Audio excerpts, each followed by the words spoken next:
ইয়াতে মোৰ জন্ম আমি বিহু মেলাৰ লগত কাৰণ আমাৰ জন্মৰ আগৰ বিহু মেলা এখন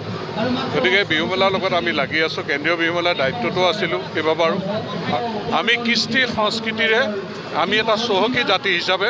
বা যিটো অৰ্থনৈতিকভাৱে ভেটি শক্তিশালী কৰাৰ পৰিকল্পনা যিটো আছে সেইটোতে যাতে আমি সফল হ'ব পাৰোঁ আৰু আজি বিধায়ক হোৱাৰ পিছত যে দুবছৰ অলপ সেৰেঙা আছিল গোটেই বিহুটো পাতিব পৰা নাছিলে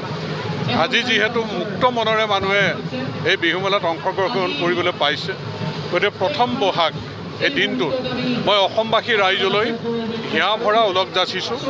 সকলো ৰাইজৰ যাতে এই বৰ্ষটি সুন্দৰকৈ পাৰ হয় আমাৰ মাজত যাতে সমন্বয় সম্প্ৰীতি এনাজৰীডাল টনকিয়াল হয় আৰু আজি ঐতিহ্যমণ্ডিত চতিয়া যি 89তম এই বিহু সন্মিলন গতিকে এই বিহু সন্মিলনে এটা কথা প্ৰমাণ কৰিছে যে চতিয়াৰ যিটো ঐতিহ্য যে মাধুৰী আহঁতৰ তলৰ বিহু মেলা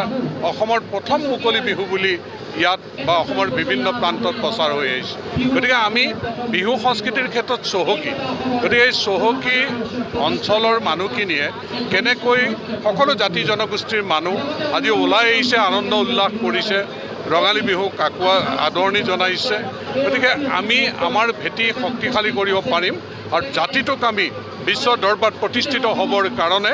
আমি যদি এনেকৈ সচেতন হৈ থাকোঁ নিশ্চয় আমি প্ৰতিষ্ঠিত কৰিবৰ কাৰণে সক্ষম হ'ব পাৰিম শেষত মই পুনৰ সমগ্ৰ অসমবাসী ৰাইজলৈ বিহু বলিয়া ওলগ যাচিলোঁ